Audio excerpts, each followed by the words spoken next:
ኤልሳ ከቀን ወደ ቀን ክፋቷና ተንኮሏ እየጨመረ ሄዷል። ይባስ ብላ ደግሞ ዛሬ ለአባቷ ከአሁን በኋላ ያችን ምኞት የምትባለው ልትሞትም ትችላለች፣ አትድንም። ስለዚህ ለምን ይህንን አጋጣሚ አልጠቀምበትም? አባቴ የምታደርግላትን የጤና እንክብካቤ እንዲሁም ደግሞ መድኃኒቶች እያንዳንዱ እንድታቆም እፈልጋለሁ። ምክንያቱም በረከት ደስተኛ ህይወት ነው መኖር የሚፈልገው እንጂ እንደዚህ ተቸግሮ እንዲሁም ደግሞ ተጠቦ መሆን የለበትም። ስለዚህ እሷ ከሄደች እኔ ያለው በጣም ነው የምወደው እያለች አባቷ ስትናገር አባቷ በጣም ያልጠበቀው እንዲሁም ደግሞ ያልገመተው ነገር ስለሆነበት በጣም ነበር የደነገጠው። ኤልሳ ከመቼ ወዲህ ነው እንደዚህ አስተሳሰብሽ የተቀየረ? እኔ እኮ አሁን የማላቅሽ ሰው እየመሰልሽ ነው። የእውነት አንቺ የምወዳትና የማከብራት ልጅ ነሽ እስከ ማለት ደረጃ ደርሶ ነበር። በሌላ በኩልም አሁን ላይ እናትሽ ለካ ልክ ናት። እኔ አላስፈላጊ ቦታዎችን ነው እንዲሁም ደግሞ ከሚገባው በላይ ፍቅር ሰጥቼሻለሁ እና ደግሞ እስካሁን ድረስ የምትፈልጊውን ነገር ስታደርጊ ዝም ብዬሽ ነበረ። እውነትም እኔ ተሳስቻለሁ ማለት ነው። ስለዚህ እናትሽ ያለችውን ነገር ማድረግ አለብሽ። ካሁን በኋላ እኔ በእናትና ልጅ መካከል ምንም ነገር አላደርግም፣ አልገባም በማለት ብዙ ነገሮችን እየነገረች ነው የነበረ። ከዛ እናቷም እንደዛ የምትላትን ነገር በማስታወስ ነው የነበረች። በሌላ በኩል ደግሞ ዙፋን ራሷን አሟት በጣም ተዝለፍልፋ ወድቃ ነበረ። ይህንን ምክንያት በማድረግ በረከትን በጣም ሲጣራና ሲጨነቅ ነበር። ከዛ በተጨማሪ ደግሞ ምን ሆንሽ እያላትም ነበርና በዛ ሁኔታ ውስጥ ሆና ግን ዙፋን አልተለየችውም። እህቴ ድረሽልኝ ሲል ፈጥና የምትደርሰው በመሆኗ በጣም ቅን እና ደግ የሆነች ስላለችው በጣም ደስ ይለዋል ማለት ነው። ከዛ መድኃኒቱን ሰጣት። እንዲሁም ደግሞ በሌሊት ጨለማ ነበርና የታመመችው። ዶክተሩ የሚላቸውን መድኃኒት እያንዳንዱ ከሰጧትም በኋላ ምኞት ወደ ራሷ ትመለሳለች እና ተረጋግታ ቁጭ ትላለች። ታዲያ በዚህ መካከል ያው ለዶክተሩ ተደውሎለት በነበረበት ሰዓት መቶ እንዲያያት እንዲሁም ደግሞ በጣም ብዙ ብር ነው የተጠየቁት ለሕክምናው ማለት ነው። የልብ ህመም በጣም ከባድ ነው እና ይህንን ገንዘብ ማሟላት አይችልም ብላ ነው የምታስበው ኤልሳ። እንደኔ ግን ኤልሳ አሁን ላይ በጣም ክፉ ሰው እየሆነች እና ራስ ወዳድ እየሆነች መታለች። ይህም ደግሞ የሆነበት ምክንያት በፍቅር ምክንያት ነው። ምክንያቱም እሷ የምትገባው ሴት አይደለችም። እኔ በጣም ቆንጆዬ ልጅ ነኝ፣ ከእሷ በምን እሻላለሁ? ለምን የቤት ሰራተኛ መረጠ? እኔ በጣም ቆንጆዬ ያለው በሚለው ነው እንግዲህ ተሰምቷት ይሄን ሁሉ ነገር ልታረግ የገፋፋቸው። እንዲሁም ደግሞ ሁላቸውም በፍቅር ቁጭ ብለው ምናምን ስታያቸው በጣም እየቀናች ቅናቱ እየባሰባት እና አደረ ድብን እያለች እና ስሜቷን መቆጣጠር እያቃጣት ነው ያለችው ኤልሳ።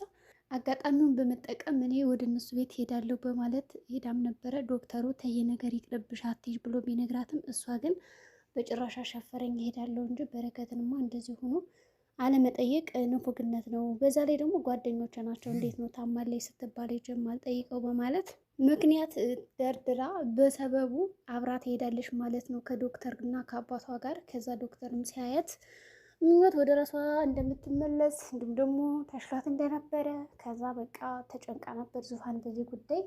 ዶክተር ይቅርታ አድርግልኝ በላይ ታስጨነቅኩ እያለችው ነበረ። ዶክተሩ ደግሞ ችግር የለውም እኔ ስራዬን ነው እየሰራሁ ያላት ሌላ የማደርገው ነገር አልነበረም፣ ስለዚህ አታስቡ በማለት ነው መለሰላቸው። ኤልሳ መታ በጣም በረከትና ዶክተሩ ለብቻ ሆነው እየተነጋገሩበት በነበረበት አጋጣሚ ኤልሳ ቁጭ ትልና ከምኞት አጠገብ ጥሩ ሰው መስላ ነው የቀረበቻትና ማንም ሰው ሳያት በቃ እንደተኛች አውቃለች። እና ይህንን ነገር ደግሞ ስትላት ህመሟ እንደሚበስባትም ታውቅ ነበረ። ሰው ይህንን ነገር ምንድን ነው ያደረገችው? ወደ ራሷ ጎል ነው ያደረገችው ማለት ነው። ከዛ በተጨማሪ ይኸውልሽ ለምን አታሳርቢውም? ሄደሽ ጥፊ ነው ያለቻት። አሁን በአጭር አማርኛ ሙች አላለቻትም። በልቧ ያንን የምታስበው እንደምትሞትና ከበረከት ህይወት በቅርቡ እንደምትወጣ ነው አድርጋ የምትስለው ኤልሳ። ግን ደግሞ ፊት ለፊት ደፍራ ለምን አትሞችም? በቃ መድኃኒቱን መታከሙ የሚቅርብሽ ለማለት ተቸገራ። ምንድን ነው ያለቻት? ገና ከመጋባታችሁ ይህን ሁሉ ሸክምና ሰቃይ ከምታሳዩ ለምን ጥለሽው አጠፊም? ስለዚህ በረከት ከአንቺ የተሻለች ሴት ይገባዋል። ታውቂያለሽ ህመም ነበረበት። ከዛ ነገር አገግሞ ሳይጨርስ አሁን ደግሞ እንዴት ነው ይህንን ነገር የሚቋቋመው ትላታለች ማለት ነው። ከዛ ምኞትም ከተኛችበት ብድግ ስትል እሷ ፊት ለፊቷ ቁጭ ብላለች እና ኤልሲ እያለች እያቆላመጠቻት እና በጥሩ ስሜት ነው የምትጠራት ምኞት። ኤልሳ ግን ለምኞት የምታሳየው እያንዳንዱ ነገር በጣም አስከፊ አስደባሪ ነበረ እና ከሱ እንድትሸሽ ነው እንጂ እንድታቀርባት አትፈልግም። እና በመጣች አጋጣሚ በምታገኛቸው እድሎች እያንዳንዱ ከበረከት ራቂ የሚል ቃላቶችን የምደጋገምባት። እሷም እኔ እኮ ፈልጌ አይደለም ይህንን የሚያደረግኩት ትላታለች እና ብቻ እያለቀሰች ነበረ። ከዛ ዶክተርና በረከትም ህመሙ በጣም ከባድ ነው፣ ስለዚህ በቶሎ መታከም አለባት፣ ያለዛ ነገሮች እየከበዱ እየሰፉ እየተስፋፉ ነው የሚመጡት፣ ስለዚህ ምን ታስባለህ ይለዋል ማለት ነው። በረከትም በቃ ምንም ሆነ ምንም ምኞትን ላጣት አልፈልግም፣ እንደምንም አድርጌ አሳክማታለሁ ይላል። ነገር ግን እዚህ ጋር ቤት እንዲሸጥ ገንዘብ አይበቃውም። የተጠየቀው ገንዘብ በጣም ብዙ እንደመሆኑ ከዚህ በፊት ብርቱካን ለምንድን ነበር በረከትን ስታሰቃየው የነበረ? ለገንዘብ ነው ወይስ ደግሞ ለበቀል ነበረ? ሰው ለገንዘብ ብላ ያን ሁሉ ነገር ስታደርግ ከነበረ እና አሁን ትዝታ ራሱ ይህን ሁሉ ሀብትና ንብረት እኔን መውረስ ያለብኝ እያለች ነበረ። ስለዚህ በረከት አሁን ላይ እንዴት ነው ለምኞት ማሳከሚያ ገንዘብ አልሞላለት ያለ ምን ያክል ሀብት ሆኖ ነው መጠኑ። ስለዚህ ያው እንግዲህ እነሱ ስላላወቁ ነው ማለት ነው ለሀብትና ለገንዘብ እንደዚያ ሲያደርጉት የነበሩት እንጂ ድሃ እንደሆነ ቢያውቅ ኑሮ ያሰቃዩትም ነበር ማለት ነው። እናም ገንዘቡ ለመሸከፍ በጣም ብዙ ጊዜ ወስዶበታል። ሰው እዚህ ጋር እህቱን በጣም እየተጨነቀች ነው ያለችው። ከኪሮቤል ራሱን ለመጠየቅ ብትፈልግም ኪሮቤል ራሱን የሚያግዛት አይመስልም። ይህን ሁሉ ገንዘብ የት አመጣለሁ እኔ ላንቺም አልሆነ የለም ብሏታል። እና ደውሎላት እያናገራት ነበረ። እንዲሁም ደግሞ ስለ ጤንነቷም ጠይቋታል። ስለምኞት ምኞትም ደህና እንደሆነች ነግረዋለች። አሁን በረከትን ማን ሊያግዘው ይችላል ብላችሁ ታስባላችሁ? ለሕክምና ወጪ ኪሮቤል አሁን በአሁኑ በጣም ብዙ ገንዘብ ሰጥቷቸው ከሆነና ይች ምኞት የምትባለው ታከማ ከሆነ ምኞት ወይም ደግሞ ዙፋን በደንብ እንድቀርበውና እንድታምነው ከዛ ደግሞ ለዙፋን ያደረገላት ነገር እንደ ውለታ ሳይሆን በጣም መልካም ሰው እንደሆነና ጥሩ ሰው እንደሆነ የምትረዳበት መንገዱ ነው አንደኛው። በሁለተኛ ደረጃ ኪሩቤል ይህንን አጋጣሚ በመጠቀም እዛ ቤት ለመግባት ለመውጣት ይመቸዋል እንደፈለገው። እንዲሁም ደግሞ ካገባት ዙፋንን ጥሩ በቀል ማካሄጃ ይሆናል ማለት ነው። እና እንደዛ ቢያደርጉ በጣም አሪፍ ነበር። እና ኪሮቤል ግን ገንዘብ የሚሰጣት አይመስለኝም። ስለዚህ ኤልሳም ካስለቀሰች በኋላ ምኞትን በኢንቫሽን ጥረጊ ደግሞ ከመጡ ሌላ ነገር እንዳይመስላቸው ትላታለች። ከዛ እሽትልና ዙፋንም በቃ ወንድሜ በጣም ነው የሚወዳት ልጅቷን፣ ካጣት እንደው በሰላም የሚኖር አይመስለኝም፣ ምን ይሻላል ኤልሳ እያለች አልነበረም? እንደዛ ስትላት በጣም ድብን አለች ኤልሳ በቅናት።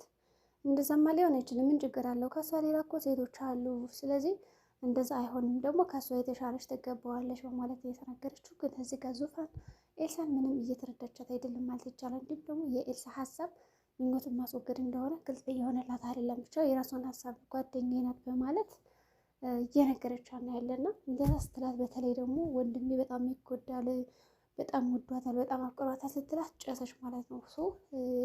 በጣም መቆጣጠር አቅቷት በለ ውስጥ አሁንስ በቃሽ እንደዛ መሆን የለበትም ምናምን ብላ ከዙፋን ላይ ልጮባት ትንሽ ነበር የቀራት ኤልሳ። ነገር ግን አላስነቃችም እና ዋጥ አድርጋ ይዛ እንደዛማ ሊሆን አይችልም ትላለች። ግን አባቷ ነቅቶባታል እና በይ ወደ ቤት እንሂድ ይላታል። ምክንያቱም እዛ ከቆዩ ብዙ ነገር እንደምታደርግ ገብቶታል ማለት ነው። እንዲሁም ደግሞ ስሜቷን መቆጣጠር እንደማትችል ተረድቷል እና ወደ ቤት ይሄዳሉ። ከዛ ብቻዋን ቁጭ ብላ በረከት ካሁን በኋላ በጣም ጥሩ አጋጣሚ ነው፣ ይችን ልጅ ከፊቴ እንዴት አድርጌ ማስወገድ እንዳለብኝ እኔ አውቃለሁ። እንደውም ቆይማ መድኃኒቷን መቀየር አለብኝ። አሁን ብዙም ተስፋ የላትም ይች ልጅ ትዳን አትዳን የሚለው ነገር ስላላወቅኩ፣ ስለዚህ አባዬ የሚሰጣትን መድኃኒት ቀይሬ ከሰጠዋት እና ከዚች ዓለም እንድትወገድ ካደረግኳት በረከት የኔ ሆና ብላ እያሰበች ነው ያለችው። እና በአጋጣሚ እያሰበች በነበረበት ሳና አባቷ ወደ ክፍሏ መጥቶ ልጅ እንዴት ነሽ አሁንም ትወጂዋለሽ ወይ ብሎ ስጠይቃት አዎ ስትለው እኔም እኮ አይቼሻለሁ እና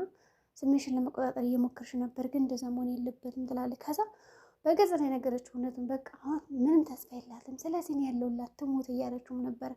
አባቷ ደንግጦ ይህን ቃል ሁለተኛ እንደስትናገሪ እንዳልሰማሽ፣ እኔ ዶክተር ነኝ፣ እንደ ዶክተርነቴ ደግሞ ልጅቷ ማናገርና ማዳን አለብኝ እንጂ እንደዚ አይነት ነገርማ ለአንቺ ፍቅር ብዬ አላደርግም እያላት ነው የነበረ። ስለዚህ አሁን አባትየው እንደምትወደው ለበረከት ከነገረው ጥሩ ነበር፣ የሆነ ብዙ ነገሮች ያስተካክላሉ ብዬ አስባለሁ። ግን በአባትና በልጅ መካከል ከሆነ ይሄ ነገር ያለውና በዙፋን ብቻ ከሆነ እንደምትጎዳት ግልጽ ነው ማለት ነው።